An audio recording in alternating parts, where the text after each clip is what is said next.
సభకి నమస్కారం. మనసు ఉప్పొంగేలా ఉంది ఇక్కడ.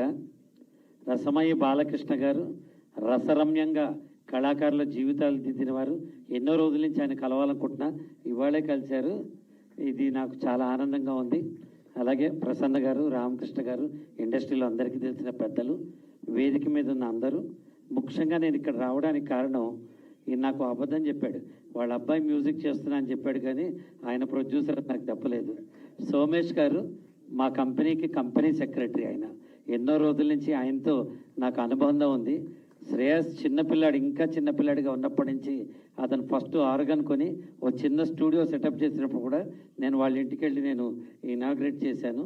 ఆల్ ద వెరీ బెస్ట్ నాన్న, your a child prodigy, you're going to rule. ఆ డైరెక్టర్ గారిని ఎప్పుడు గుర్తుపెట్టుకో జీవితాంతం. నువ్వు జంజాల గారి పేరు తలవకుండా నేను ఒక్కరోజు ఉండను. నువ్వు శ్రీనివాసరెడ్డి గారి పేరు తలుచుకో. ఎంత పైకి వచ్చినా గురుపాదం పట్టుకున్న వాళ్ళు జీవితంలో ఎప్పుడూ పైకి వెళ్తారు. ఒక చిన్న సినిమా గొప్ప ప్రభావాన్ని చూపిస్తుంది. మనం అనుకుంటాం అంత పెద్ద పెద్ద సినిమాలే వస్తాయని. మార్పు, ఒక మాభూమి సినిమా మార్పు తెచ్చి ఉంటుంది, ఒక బలగం సినిమా మార్పు తెచ్చి ఉంటుంది. నేను ఆత్మకథ, తెలుగువారి ఆత్మగౌరవాన్ని పెద్ద చేయాలని మనస్ఫూర్తిగా కోరుకుంటున్నాను. సురేష్ తమ్ముడు ఎన్నో సినిమాలు, ఎన్నో ప్రాజెక్టు కలిసి చేసాం. ఆయన పేరులోనే జెమిని ఉంటుంది. మేము జెమిని టీవీ పుట్టినప్పటి నుంచి టీవీ ఇండస్ట్రీ వాడిని కాబట్టి బాగా తెలుసు.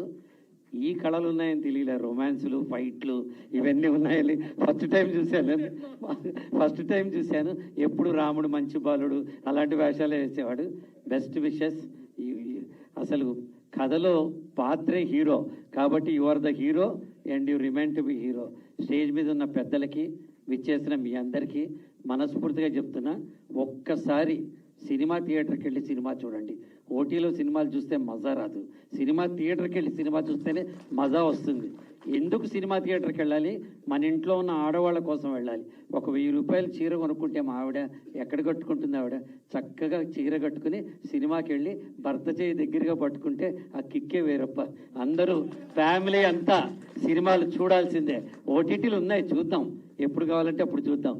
థియేటర్కి వెళ్ళి సినిమా చూడండి, ఆస్వాదించండి. 3 గంటలు మనం మర్చిపోయి ఇట్లాంటి మంచి సినిమాలు చూడాలని కోరుకుంటూ, చాలామంది పెద్దవాళ్ళు ఉన్నారు. Thank you very much.